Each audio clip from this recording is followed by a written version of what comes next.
All right. Hello, everyone. Thank you all for joining us today.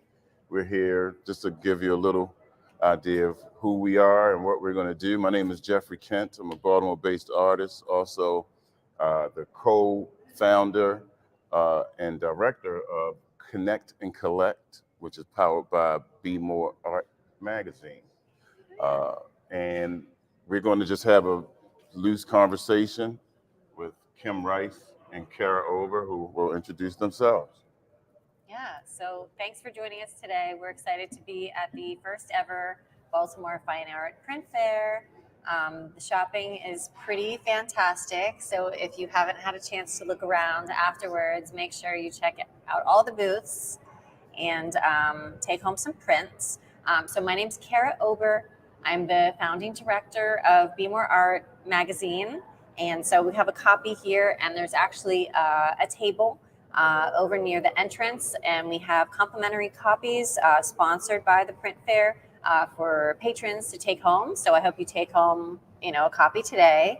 And for anyone who doesn't know, BmoreArt is a contemporary art and culture magazine. We're based in Baltimore. Our focus is on artist culture, the context, and the sustainability issues that keep an art ecosystem alive. And we feel strongly about playing an active role in that ecosystem. So through the publication, through our events, through our gallery space, and also through this collecting initiative that Jeffrey and I started a few years ago. So that includes speaker series.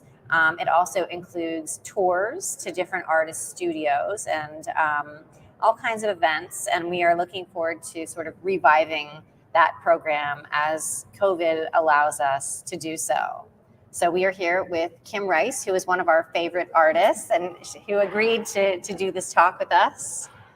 Yes, hi, I'm Kim Rice, and I'm really excited to be here and to talk about printmaking because for those of you that are familiar with my work, I haven't done a lot of printmaking until recently in the past, say, 8 years. So we're going to be looking at some of my former work and how I got to where I am today and my latest print that I've done. Will you tell them where your work is? And I have some prints that are available. Is it down this Maybe strip? down this strip here. At the very end, you'll see a big caution tape installation, and then there's some caution tape collagraphs that are there, and that's my latest print that I've done. So I'm going to give you kind of a quick synopsis of my work and printmaking, which is one of my first loves. And I fell into printmaking because I was a sculptor and I wanted to start working more intentionally in advance. And so printmaking is this fabulous way of problem solving where you have to think so many 10, 15 layers in advance. And so that's what I was doing with these serigraphs. I was also interested in iconography at the time. And this was also during our invasion of Iraq and Afghanistan. And I found these images or the way to do screen printing a really interesting way to juxtapose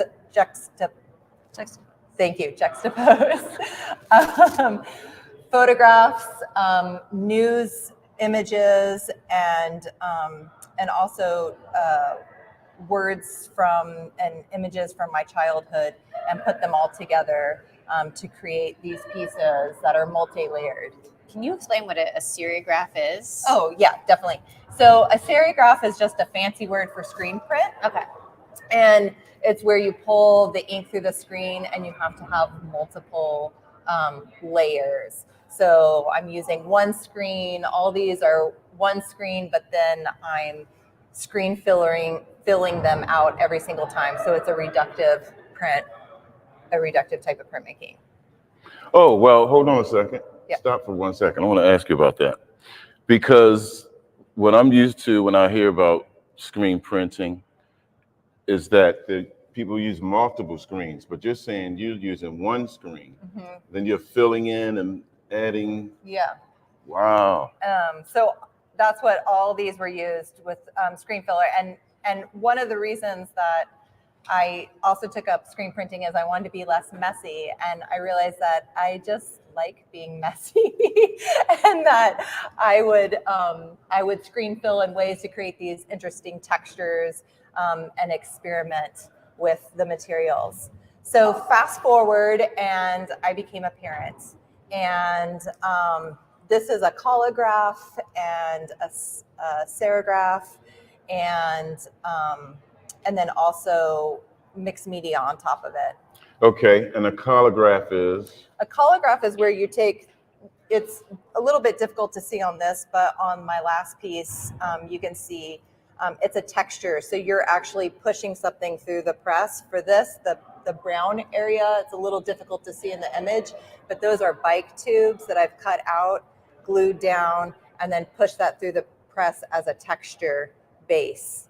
And then everything else but the words are then serigraphs on top of that. And what year and where are you making this? Okay, so I am making this.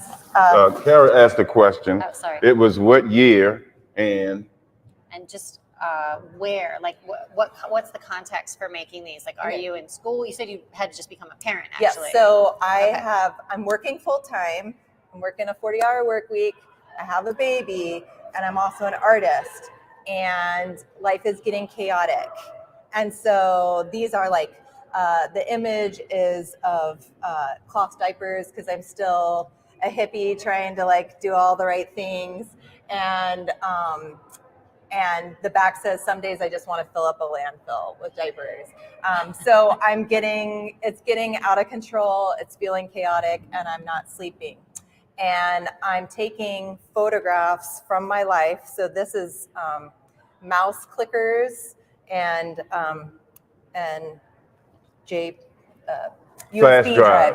drives that I'm taking photographs of. I'm cutting them out and collaging them together, and then I'm taking a photograph of that, and then I'm turning that into a screen print. So I'm not using Photoshop, and then I go back into them. It's like, it's like a base layer that I then can go back into and manipulate. So I can dye the paper, I can color on top of them, and it gives me a lot of flexibility in my life right then, because I have 5 minutes here, 5 minutes there, and so I'm working back into them when I have time.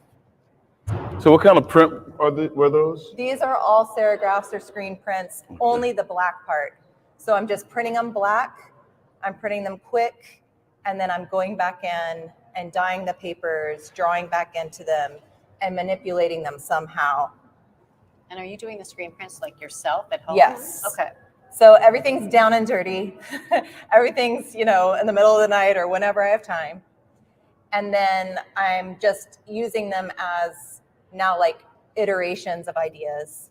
So I'm starting to experiment a little bit more with scale. And this is my next one where you see I have this one print, but then I scale it up.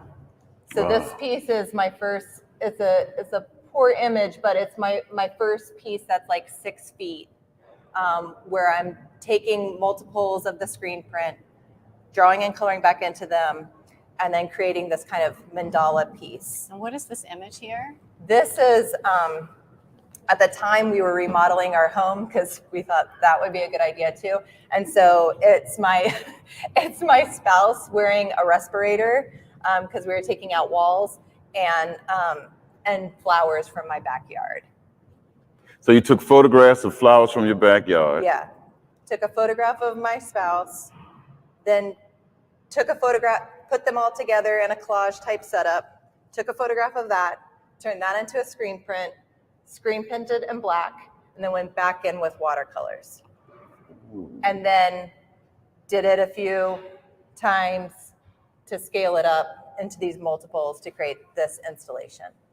And that's really interesting that that's a form that you still continue to use. So we mentioned earlier, Kim has work in a group show at Goucher College Silver Gallery, and it's a huge mandala on the wall, and it's made of crocheted caution tape. Mm-hmm. And even the colors are consistent. Yeah, so that's really interesting. The palette. The palette and the way I go about making my images is all very similar. So then I thought it would be, you know what is happening in my life, and then I decided I'm going to have another baby and go to grad school too. So at this point, life is getting really out of control, and I'm trying to control the chaos. And so this is an installation where I'm now printing. I'm going to see if I can zoom in. Wow. Nice. Do you see those? Do you see like the baby bottles in here? Mhm. So I'm screen printing images of things that are happening in my life, and then I'm cutting them out, and I'm turning them into flowers, and I'm growing my own little garden installation. How big is that?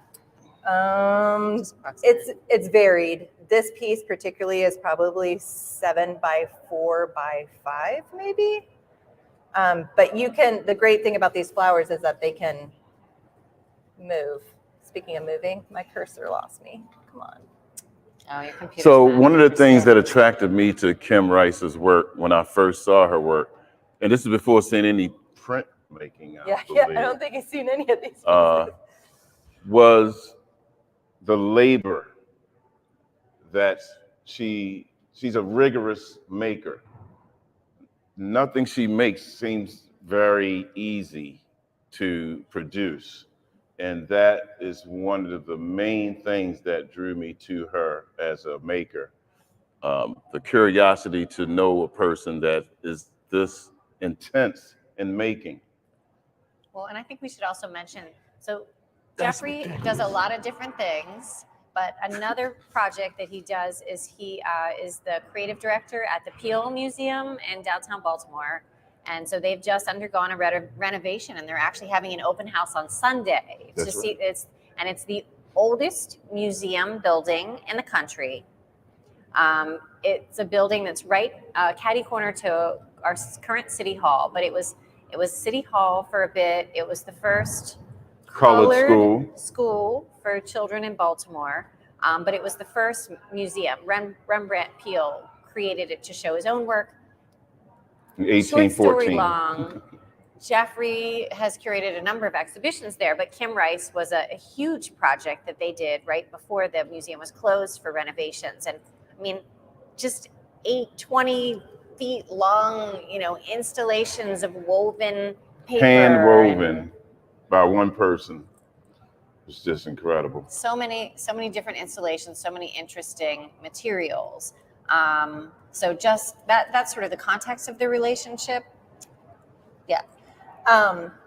So I also at this point start thinking about print as in packaging and objects and things that have been pre-printed. So I start adding packaging into my work as well.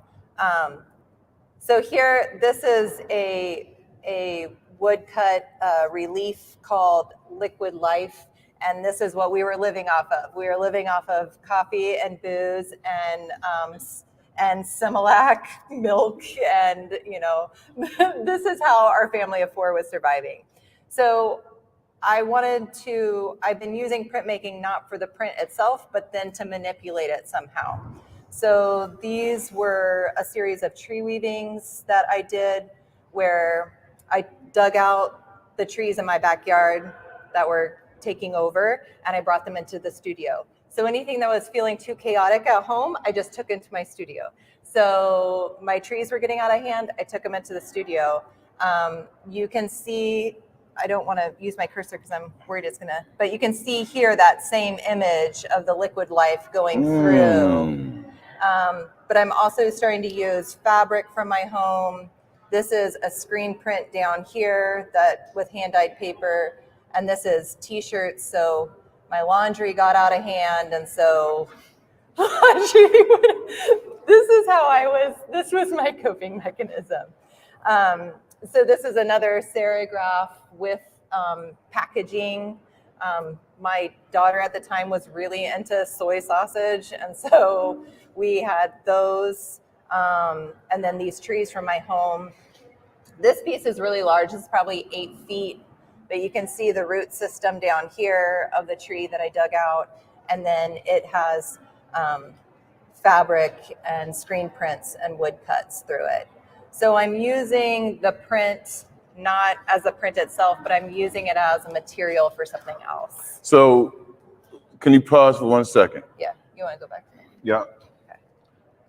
So what year were you doing? How long ago were you doing these? These were 2014, 2013, 2014.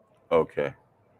And the reason I asked that because I can see how you moved into those larger pieces that Cara had mentioned that reference when you lived in New Orleans. When did Katrina happen?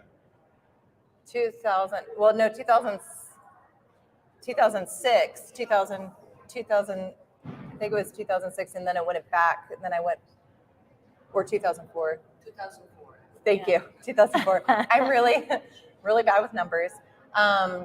But yeah, and then I went back and I created the divide for Prospect 4 satellite. So that was. The reason I brought that up because Kim had woven these rivers, the Mississippi River that's connected to New Orleans that ran. Oh, you did? Yeah. Oh, awesome. We'll get to it. And she used red line maps. Her work has evolved now into all of the conversations that we're having in society today. And that's why I wanted to know how long ago she had done those, just to get some context myself, because I had never seen those until this week. So this is a print that actually, the past 8 years I've been doing work around systemic racism, the white race, and this particular piece is one of the first pieces where I started to introduce my background and ancestry being Swedish and Norwegian. So you see the beginnings of that. You see the beginnings of this weaving. That's been an iteration. It's once again, it's a serigraph with dyed paper, and then my clothing and these tree structures.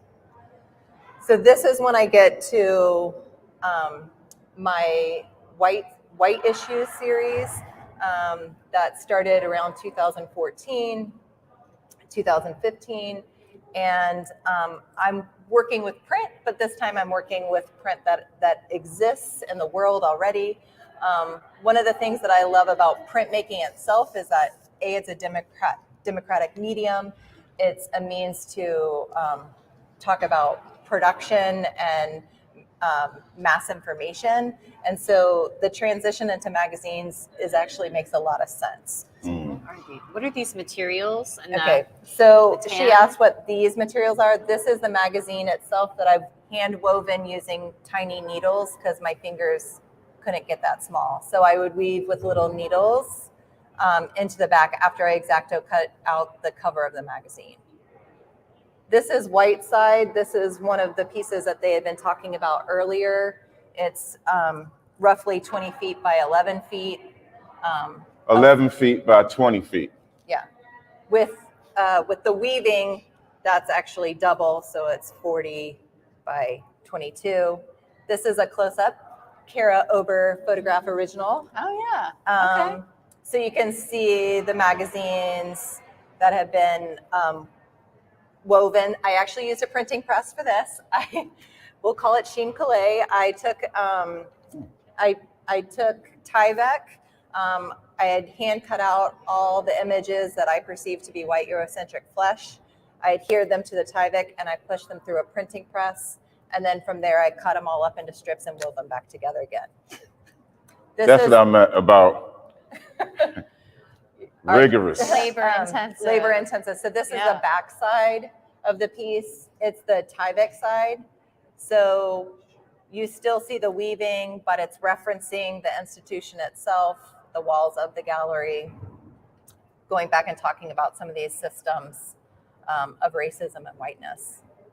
This is the divide that he was talking about in the Peel renovation. But I actually really love the state that the Peel was in when these were made and put in there. But this is the divide. And this is huge. I mean, the what do you call that? The wainscoting, like the top of that is like a person's waist. So like that, those ceilings are what? Like, I don't. It's 20-something feet.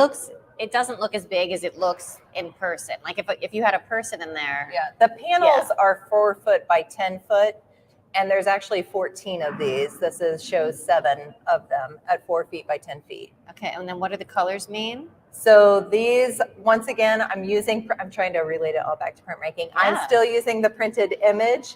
But these are all maps. So these are the redlining maps of New Orleans, and I have it creating the Mississippi as it drops under New Orleans. But I'm very fascinated in the cartography of New Orleans and how it references back to these redlining maps. This is I call it the backside, but you can see that it's made out of roofing paper along with those maps, and they can segregate spaces, which is just kind of a fascinating thing to play with. What does the pattern mean? So the pattern is just the weaving, the way that weaving moves through our lives, whiteness is interwoven into the ways that we move through the world, but they are all Swedish and Norwegian weaving patterns. Okay. That relate back to my ancestors. Gotcha. Specificity. Good. For Good. young artists looking at this or who may ever see this, specificity is very important in creating a body of work.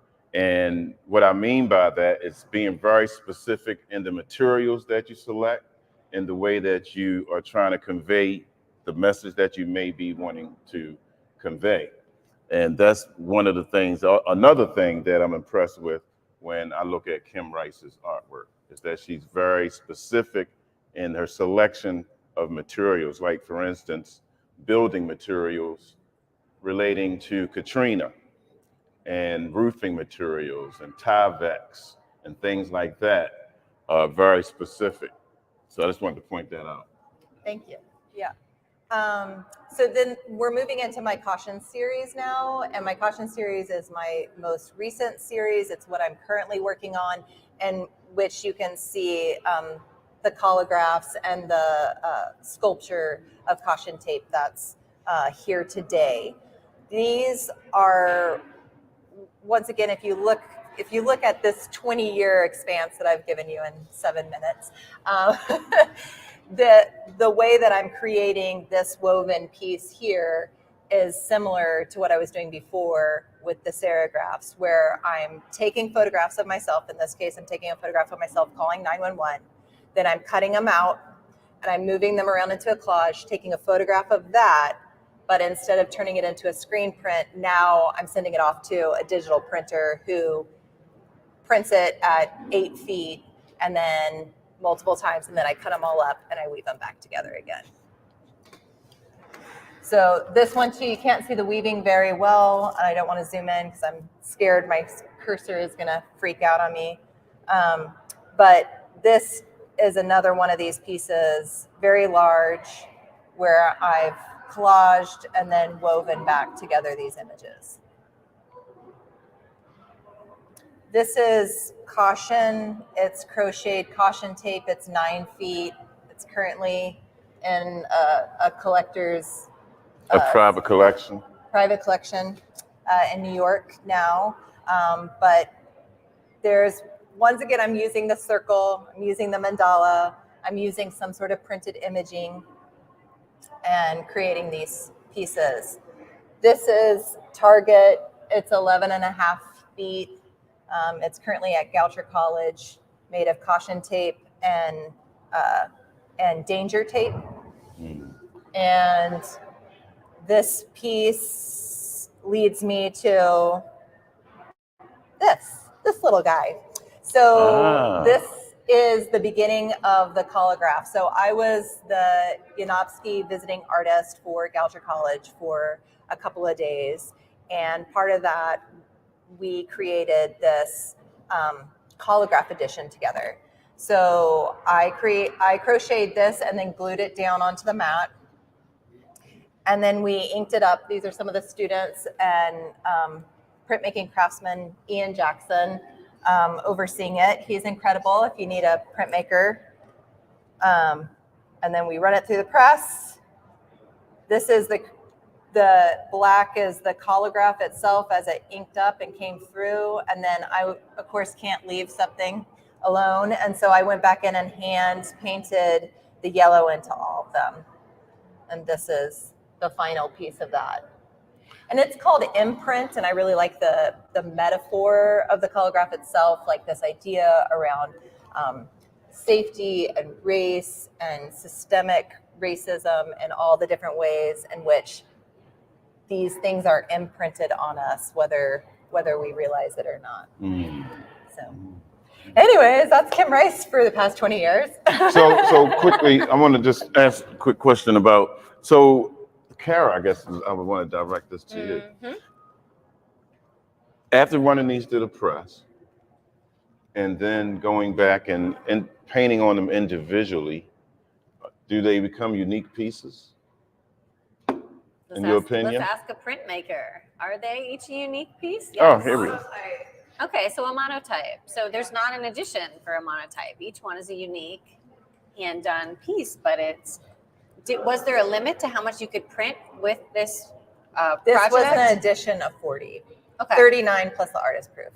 Okay. So there are 39 plus the artist proof, all hand painted the same way, but with my hand mark. So original in that sense. Got it. Can you show us the original? And when I saw so this is the original calligraph. This is the piece before it gets inked up.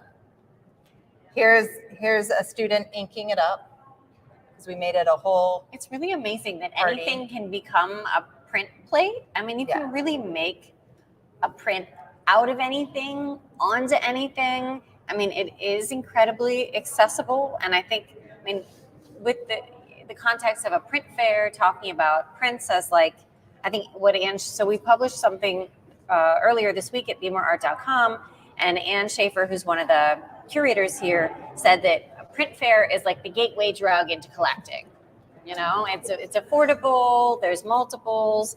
It's user friendly. It's it's more accessible. But it's really fascinating to see an artist who has taken even just the idea, the concept of printmaking, and then expanded that to consider in a very democratic way. Okay, I've got this thing next to me. I'm going to make a print out of this. If this material has meaning for me, so I think that's really fascinating, and it's also generous for those of us who are interested in making our own prints, and maybe we don't have a ton of time.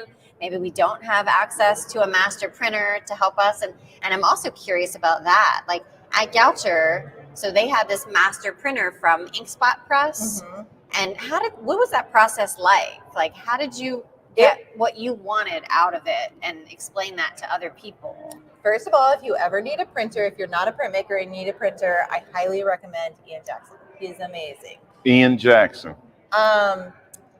It was so fascinating because I've always been what I consider a down and dirty printmaker, where I'm about getting the image because then I'm going to manipulate it. So I've always used it to experiment with, and not in some of the more prestigious ways that printmaking has been used. And so Ian is a craftsman, and he is the antithesis of me and the way I work. And it was an awesome collaboration. He was, taking all these notes as they ran through the press, and I'm like, wow, you take notes, I just do it over and over again until I get it right, and then cross my fingers. And so he was very lovely, and he and I had a lot of conversation. He gave me exactly what I wanted, and it was really great for the students too, because they got to see two extremes of the beauty of printmaking and what it can do for artists. And then I think it's also interesting to consider the fact that then, we have these printed materials, but then Kim is making them tactile, three-dimensional, woven. And so even the caution tape, can we see that one again? The caution tape mandala that's on display. Although that's not a hand-printed archival material, or maybe it is archival, I don't know. You're utilizing these kind of mass-printed objects that people don't typically consider valuable. Most people would never consider, appropriate or good enough to make fine art out of. And so you're then elevating those materials. And I guess I am curious though about I mean, for me, the interesting thing about Kim's materials is that all materials have meaning. And so whether she's working on a piece of paper, whether she's working with a t-shirt, whether she's working with caution tape. So I am curious about how you started working with this material, and just for you, how does that material add meaning? What does it mean? So this piece and series began really like in this era of, we're in a global pandemic. We are in a time of extreme political divisiveness, and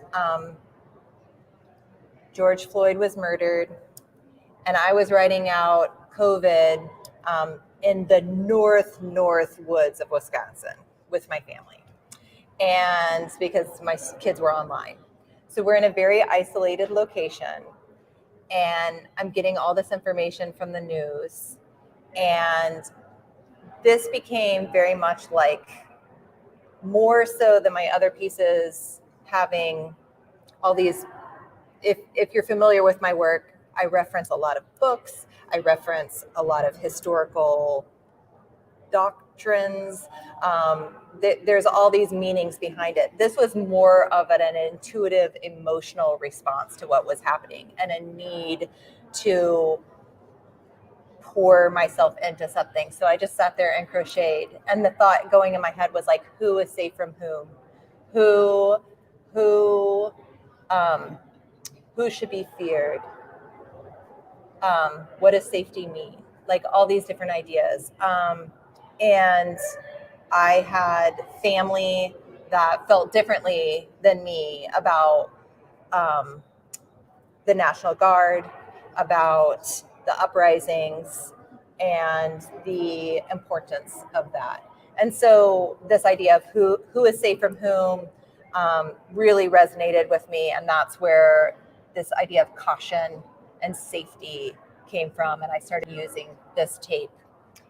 And then by transforming it into that circular mandala shape, how does that change our approach to caution and danger? Well, yes. So a couple of different things. One is with the safeties works, the idea of something being beautiful and then having a meaning underneath it is important to me, especially as a white person. So white people a lot of times have a tendency to say, like, we have coded messaging to each other, like, is it a safe neighborhood? Is it a good neighborhood? And what they're asking is it a white neighborhood, right? And so what is a safe neighborhood? What does that mean? I did a piece where I had a welcome mat made out of the caution tape and a wreath that is shaped with flowers that's shaped like a target. That's also like this beautiful door hanging piece. And so they look very lovely. They look very welcoming until you see what the materials are made out of. And it also makes me think of like Renisha McBride, and she knocked on a door for help, and she was shot in the head. So who is safe from whom? Who needs? Who is feared and why? These types of questions. And I think that to have the beauty aspect of it is important, especially when we talk about white supremacy and institutional racism and the ways that we move through that as white people. And then the mandala as like a meditative image as well. Yeah. One of the things that I found interesting, could stay on that for 1 second, is the simplicity of this, which is not simple, but the simplicity of how you arrive to the print version of this. Mm-hmm. Because I don't know how this could happen in any other case, but the fact that you've used this caution tape to weave or wove or crochet this image, and then you made it into a plate, then you printed it in black ink, and the only thing you had to do was add yellow to it, and it became the thing that it is just by that one step of adding that yellow, which is Can I tell you how Pretty exciting fascinating to me. printmaking is for some instant gratification? After that, because this 11.5-foot one, after doing something like that, to be able to get the same feeling with something like this is pretty fabulous. I agree. And then it also references back to like the hand making, not only in the physical of printmakers, but also generational women's work, and these types of ideas around, like, this looks very similar to the doilies that my grandmother had in her house that she made or her mother made. Maybe we should allow questions. Is it possible that the microphone will hear questions?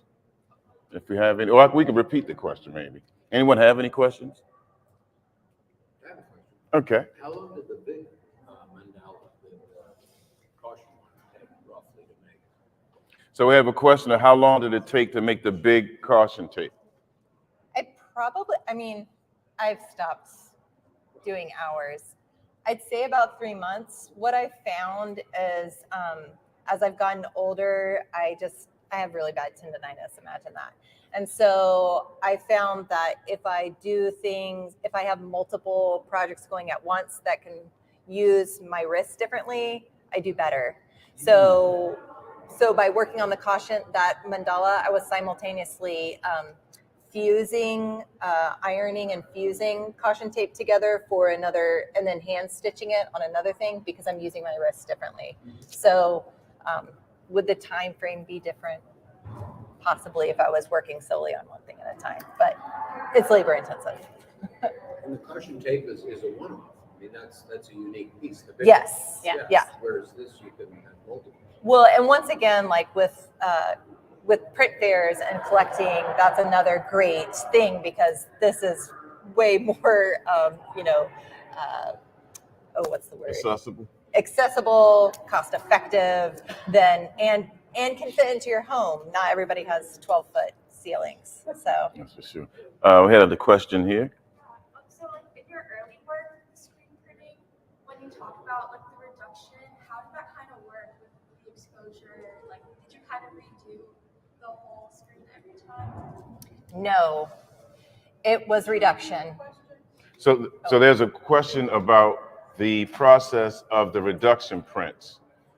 That's a simple way to. Yeah. I just wondered how you do that on the screen. So I apologize. I had a positive and a negative image. So I had 2 screens. Okay. But both of them were reductive. So then you just have to think about everything double and then 10 layers deep. But is it like you print the lightest color first and then the next darkest color? Yeah, so and like the for next and the yeah, next and kind of build it up. So for example, it's been a while. So I'm gonna assume that the pink went down first. Mm-hmm. So I screen printed the pink. You cut out the white first. Oh yeah. So no, I think that the pink was the positive. Okay. The positive print. And then I had the negative screen. And the negative screen, I would have done the yellow, and then I would have screen fillered it out, and then I wouldn't have yellow anymore. And then I would have done the brownish color. And then these crazy textures, what I did was I'd get paper towels, and I'd bunch them up, and I put screen filler on them, and then I just dab them, and then I would run it across. So you can layer up that way. Some of these got even more complicated, where I'm just the last thing I'd always do is this gold leaf on top. Whatever was left over, I would just run the gold leaf over.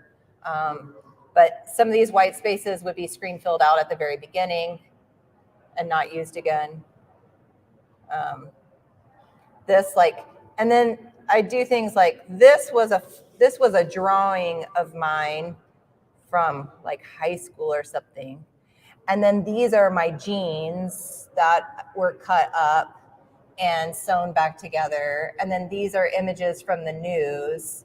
And then I would just put everything on copy machines and get them to the sizes that I want them and cut them out and collage them and take a photograph of it. When you say from the news, do you mean from a newspaper, or did you take photos of the TV? Oh, like, yeah, the newspaper, or like Newsweek was really big back then. So anywhere where you're getting constant images, weekly images.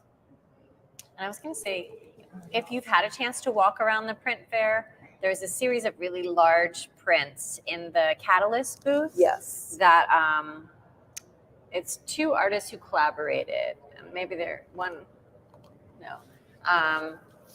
And those are also like a reduction print, but they're done with wood. So instead of having a screen for the plate, it's a piece of plywood, and that these images are like routed out of, but it's like over top and over top and over top.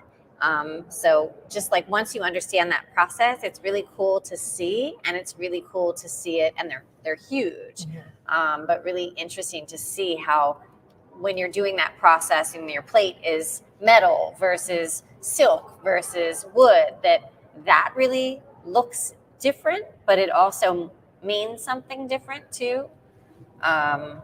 So I feel like this is also just really helpful to hear about printmaking in general, from someone who like did it in so many different ways, as you kind of walk around and look at what's here. And the Catalyst, those prints are incredible. And when you think about relief and carving out that wood, at the end, you don't have anything left, right?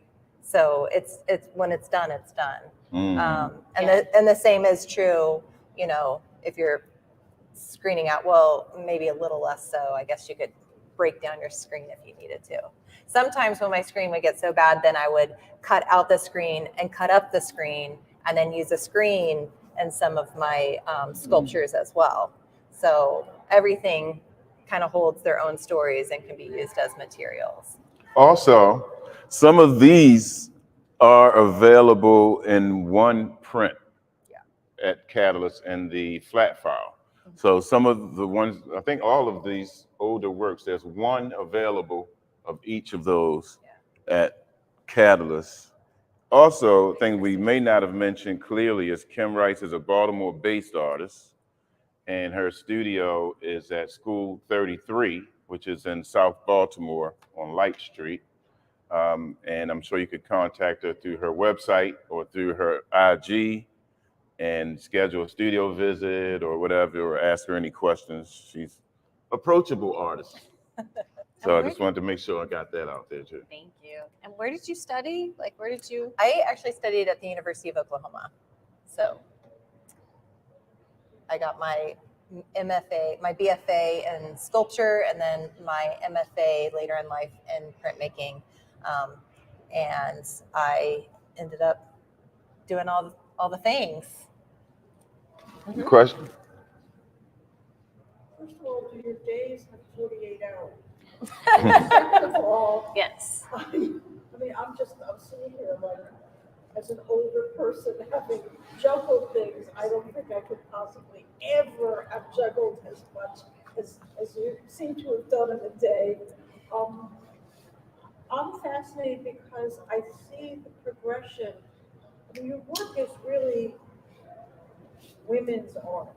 And you progress through the diaper stage and the Similac through to being able to think about things outside the house, and all those ways in which other people are I don't know, feel about where they live and what's going on in their lives. I just find that fascinating. Well, thank you. It all does come from the home, though, and even though it's less if you're a parent and you've had a child, it's all consuming there for like a year or two, and you're not sleeping and things get weird. And then when you can kind of look up and look out, I think the work can move out that way as well. But I do a lot of reading, I do a lot of research. But everything I think comes back to my perspective, being a woman, being a white woman, and living in the United States, and being a mother. Any other questions? Mm-hmm. Say the University of Oklahoma, is Yes. that where you're from? Yes and no. I've lived about 7 different places, but my education was all in Oklahoma, and I lived there for a good decade. Was that a good school? It was a good school for me. I feel as if where you live, the cartography, the geography, plays into your work as an artist. And one of the things that I appreciated about that university is that they gave me a lot of freedom and to work and to figure out how to work with babies and stuff. And there's something to say about a landscape that is so desolate in a lot of ways, that there's a quietness there, that you're not getting as much information that you can. It's a different type of production. You can really go into your studio and just be in your studio because there's nothing else going on. So they offered me a lot of opportunity, and but it's, I mean, you're making a choice being in the state of Oklahoma. I mean, in some ways, Oklahoma kind of happened to me because it happened to me because of Katrina. So there's that. I didn't plan to be in Oklahoma. It just kind of happened to me. Well, and it's also great. I mean, for those who are thinking about going to graduate school, you know, some people, and Micah is wonderful. Jeffrey and I are both Micah graduates. But we have Towson University, we have UMBC, we have a lot of larger public universities that have MFA programs where you can graduate without being in debt. Mm-hmm. And that's huge. That's huge. Graduating without being in debt. It's kind of huge. And that gives you, you know, a lot of freedom in your art career to invest in materials and invest in time, and perhaps not having to have quite so intensive a day job to pay off those loans. So sorry to get all, you know, economic and sustainability on you, but no, that's real talk. I was able to get out without debt. And I will say that if you're a printmaker, their printmaking facilities are the bomb. Like, they have these massive presses. Like, printmaking a lot of times is kind of a Midwestern, you know, it has a tendency, a lot of these big presses come out of the Midwest.